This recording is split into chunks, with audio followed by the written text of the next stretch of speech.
Bapak, Ibu, dan saudaraku yang dikasihi Tuhan, pemerintah melalui Kementerian Sekretariat Negara secara resmi telah mengumumkan tema peringatan Hari Ulang Tahun ke-76 Kemerdekaan Republik Indonesia tahun 2021 adalah Indonesia Tangguh, Indonesia Tumbuh. Tema tersebut mendeskripsikan nilai-nilai ketangguhan, semangat pantang menyerah untuk terus maju bersama dalam menempuh jalan yang penuh tantangan agar dapat mencapai masa depan yang lebih baik. Dirgahayu Indonesiaku, 17 Agustus 1945, 17 Agustus 2021. Bagi kita orang percaya, untuk kita tangguh dan tumbuh adalah apabila kita hidup oleh iman. Jika kita berbicara mengenai iman, tentu saja hal tersebut tidak dapat dipisahkan dari tindakan kita. Firman Tuhan menuliskan untuk saya dan saudara bahwa iman tanpa perbuatan-perbuatan adalah mati. Mari mengawali kebenaran firman Tuhan saat ini. Kita buka kitab Efesus pasal yang kedua ayat 8 sampai 9. Sebab karena kasih karunia kamu diselamatkan oleh iman. Itu bukan hasil usahamu, tetapi pemberian Allah. Itu bukan hasil pekerjaanmu. Jangan ada orang yang memegahkan diri. Tema firman Tuhan saat ini adalah tindakan iman. Apa benar manusia dapat masuk surga karena banyak memberi, banyak menolong orang lain, memiliki pelayanan, setia mengikuti peraturan gereja, atau rajin berdoa dan berpuasa? Menurut ayat di atas, bukan hal itu yang menyelamatkan saya dan saudara. Rasul Paulus dengan tegas mengatakan bahwa kita diselamatkan bukan karena perbuatan baik atau usaha kita, melainkan oleh iman kita. Bapak, Ibu, dan saudaraku yang dikasihi Tuhan, jika demikian, apakah artinya tidak penting untuk berbuat baik? Tentu saja penting.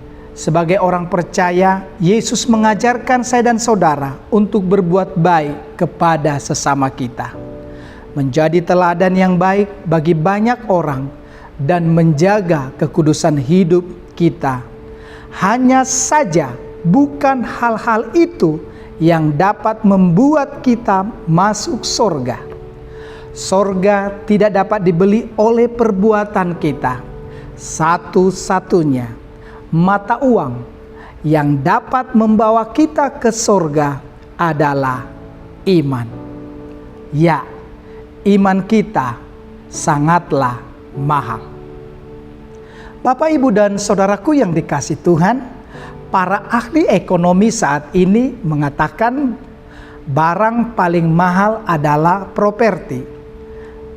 Dan seorang pengusaha yang sudah berhasil, namanya Jack Ma, dia sukses. Dia berkata, air akan menjadi barang yang mahal di dunia beberapa tahun mendatang.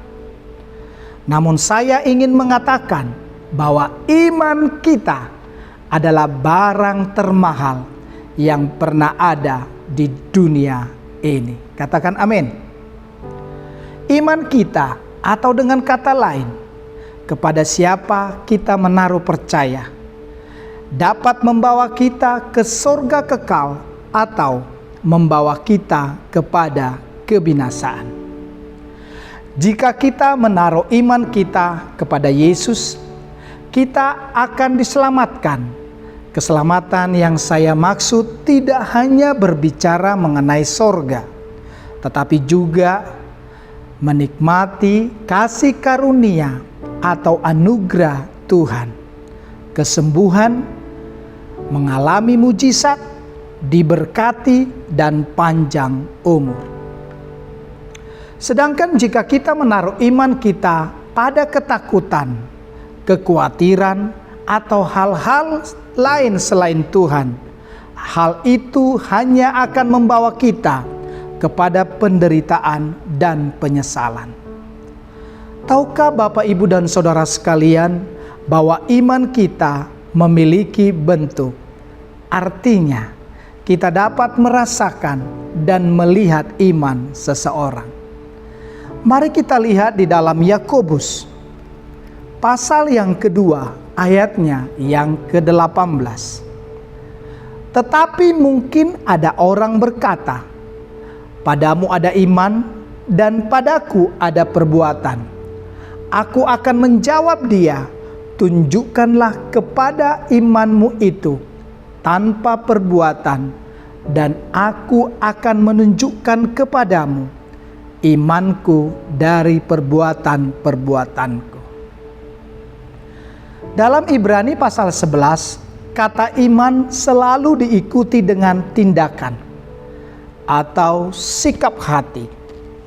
Iman yang terdengar abstrak ternyata memiliki bentuk berupa tindakan atau sikap hati yang dapat dilihat dan dirasakan semua orang.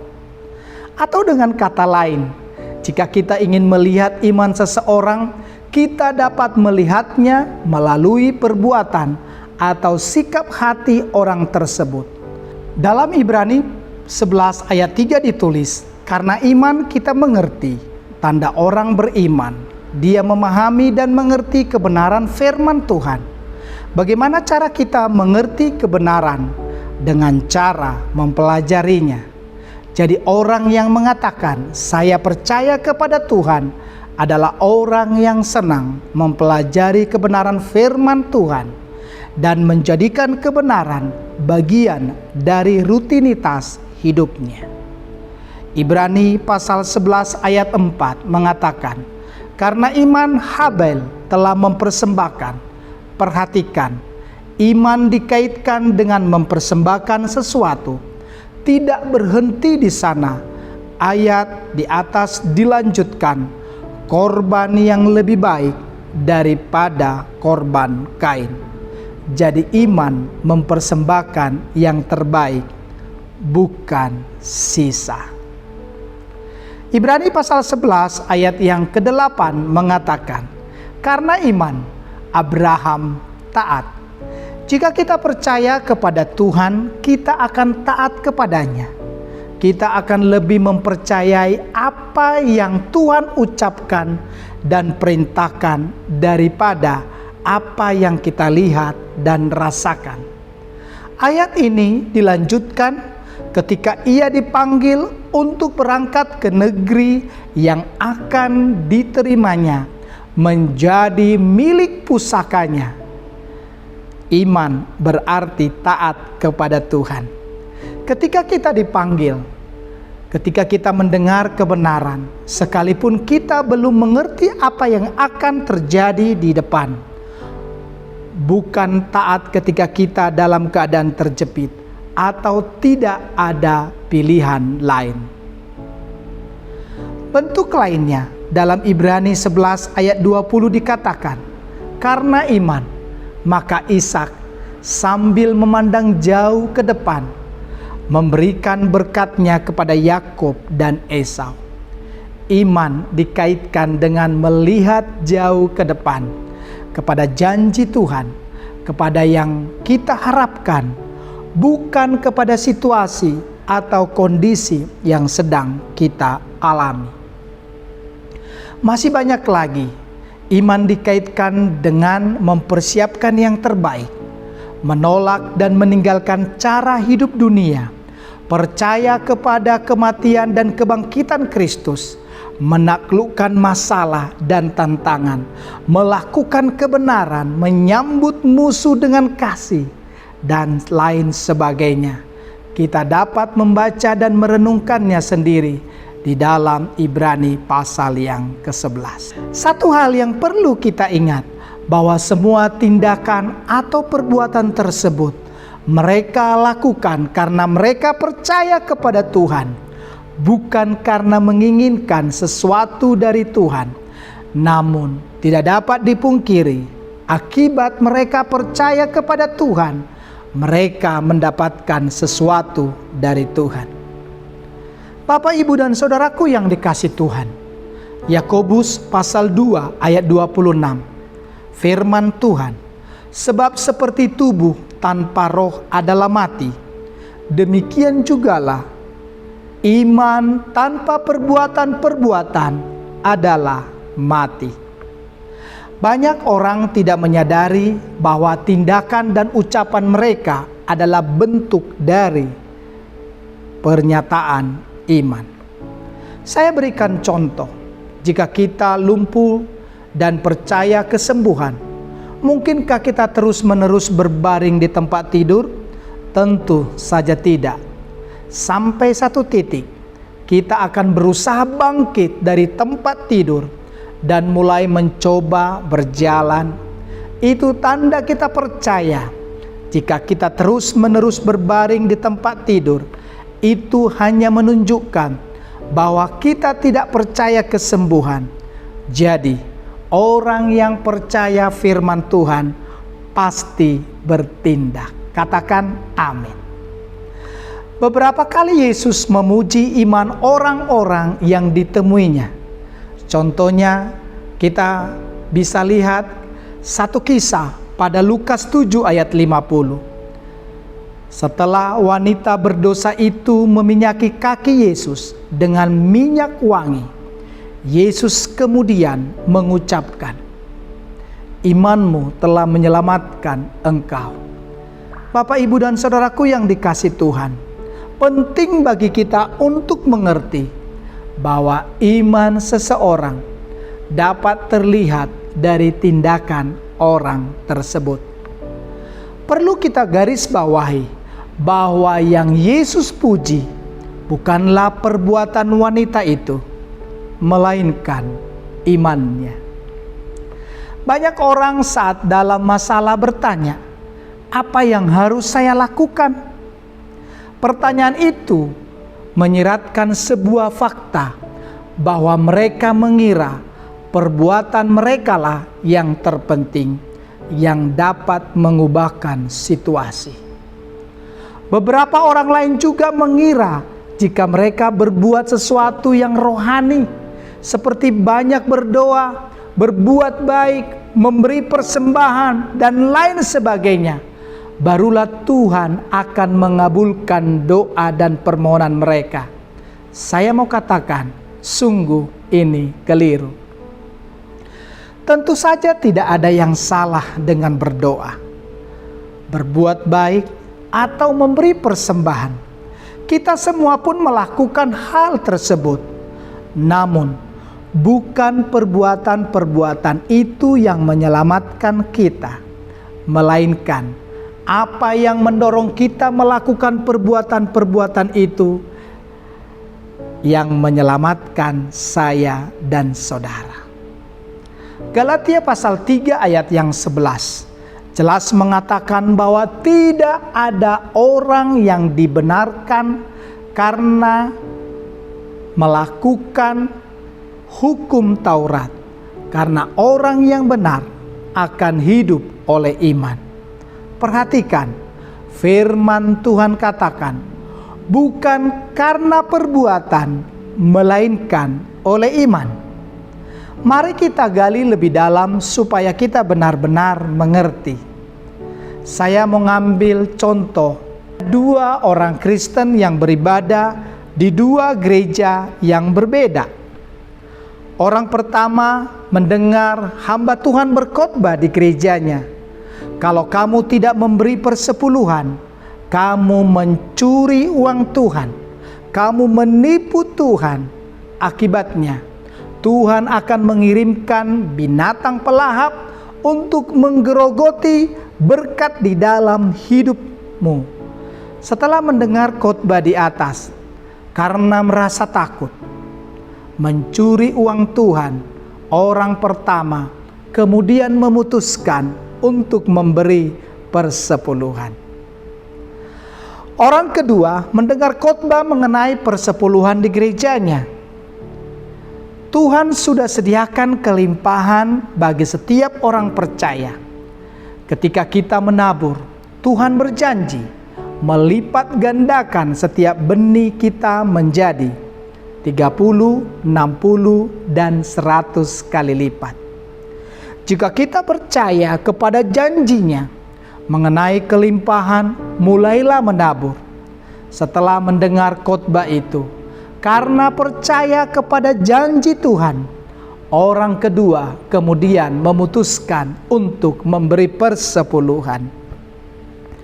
Sekarang mari kita perhatikan, kedua orang di atas melakukan perbuatan yang persis sama, yaitu memberi persepuluhan. Pertanyaannya adalah, orang mana yang sedang melakukan tindakan iman? Jelas, orang yang kedua. Sementara orang yang pertama memberi persepuluhan berdasarkan ketakutan. Itu bukan iman. Kita lihat, bukan apa yang harus kita lakukan yang terpenting, melainkan apa yang harus kita percayai yang jauh lebih penting. Kita tidak perlu repot memikirkan yang harus dilakukan, karena pada dasarnya kita semua sudah tahu harus melakukan apa. Yang jadi masalah adalah apa yang mendorong saya dan saudara melakukan hal tersebut. Pastikan perbuatan kita yang kita lakukan timbul karena kita percaya kepada janji Tuhan. Kalau hal tersebut didorong oleh iman, Yesus berkata, "Imanmu telah menyelamatkan engkau." Di lain peristiwa, Yesus berkata, "Jadilah seperti yang engkau percaya." Katakan amin. Supaya mudah mengenalinya, sebuah tindakan iman selalu diiringi oleh perkataan iman.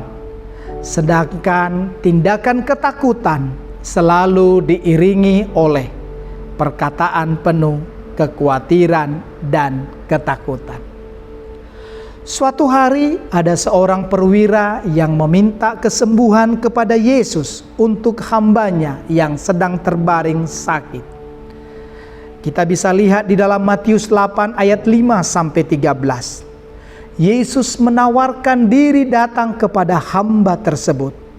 Tetapi sang perwira mengatakan, "Katakan saja sepatah kata, maka hambaku itu akan sembuh." Hal yang sama juga terjadi pada wanita yang sakit pendarahan selama 12 tahun. Di dalam Markus 5 ayat 25-34 dapat kita baca. Bersama dengan tindakannya mendekat dan menjamah jubah Yesus, wanita ini berkata dalam hatinya, "Asal kujamah saja jubahnya, aku akan sembuh."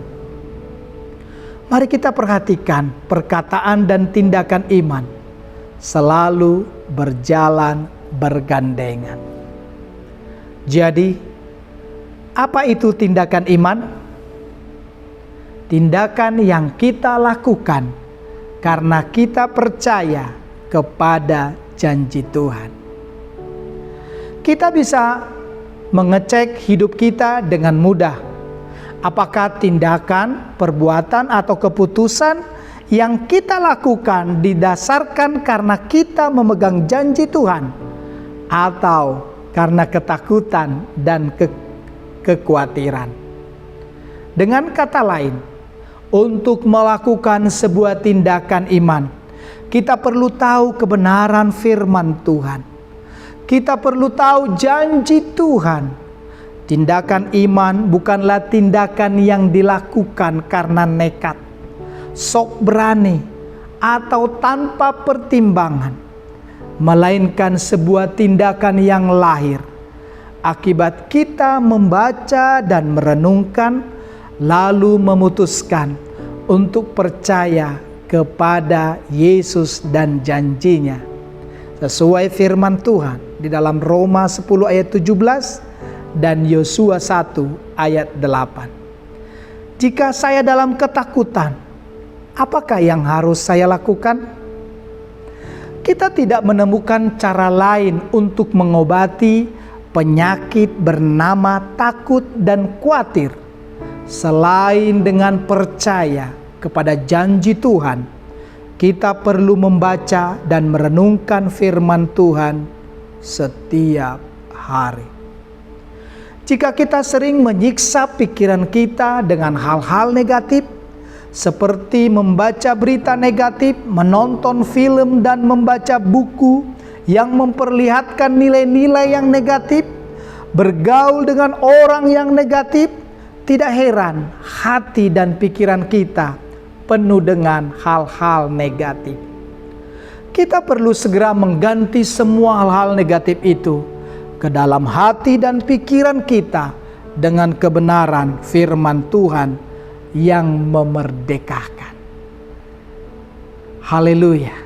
Bapak, Ibu, dan saudaraku yang dikasihi Tuhan, kita dapat menggunakan banyak instrumen seperti blog berkat Tuhan, dan juga kita bisa mendengar dan menonton video-video khotbah, membaca buku rohani, dan meminta dibimbing oleh para pemimpin di gereja, gembala, penatua, atau hamba Tuhan yang ada di gereja kita, untuk membantu saya dan saudara memahami kebenaran.